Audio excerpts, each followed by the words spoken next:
Dari video amatir memperlihatkan seorang perempuan Parubaya warga desa Fogi, Kecamatan Kepala Madan, Buru Selatan, ditemukan meninggal dunia di kaki sungai Air Biak.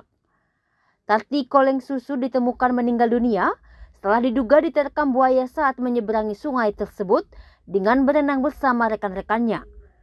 Hal ini diungkapkan Kapolsek Kepala Madan Ibda Ali.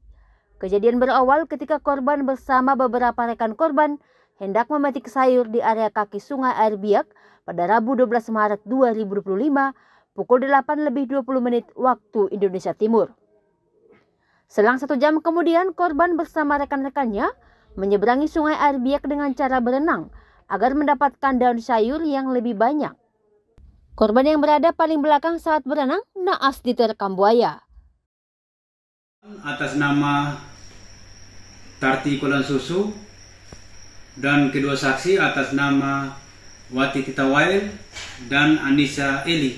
Mereka bertiga ini sedang mencari sayur. Jadi mereka memetik sayur ini selama 1 jam.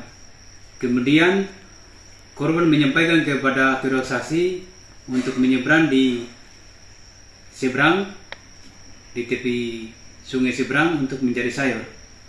Pada saat menyeberang itu, korban posisinya berada di belakang, sementara saksi posisinya berada di depan.